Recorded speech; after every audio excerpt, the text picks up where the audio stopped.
Qu'est-ce qu'on va reprocher à Carlos Tavares, le PDG de PSA, dont le salaire n'a fait que doubler l'an passé pour s'établir à 5,24 millions d'euros par an?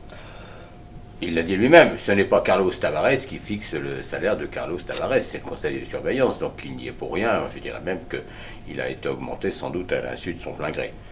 D'ailleurs, Pierre Gattaz, lui, s'estime choqué par la polémique. On ne fait que récompenser la performance.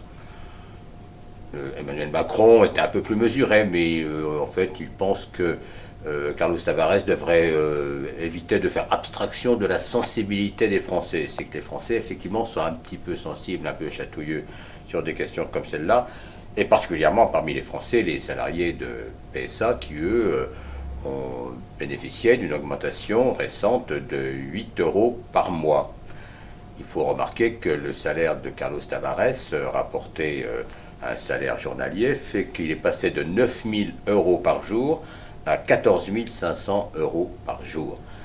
Ça fait effectivement un peu beaucoup et ça fait une jolie augmentation, c'est-à-dire qu'en une seule journée, le PDG de PSA, en fonction sans doute de ses immenses qualités, perçoit ce que gagne un salarié au SMIC pendant toute une année.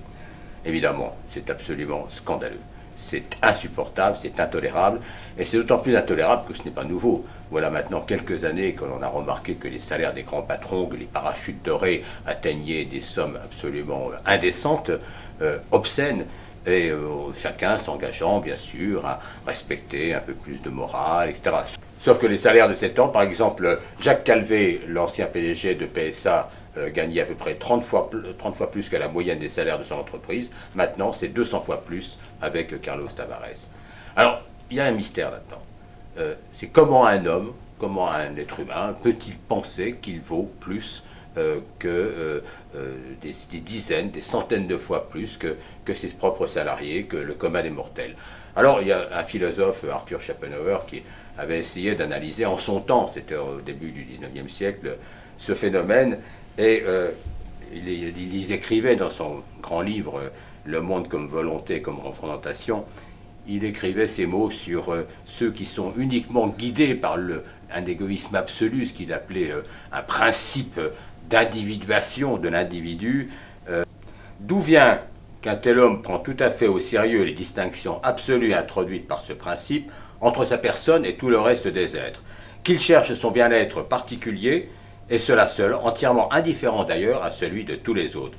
Ceux-ci, pour mieux dire, lui sont tout à fait étrangers, il les voit séparés de lui comme par un large abîme, et même il ne voit en eux que de purs fantômes sans nulle réalité.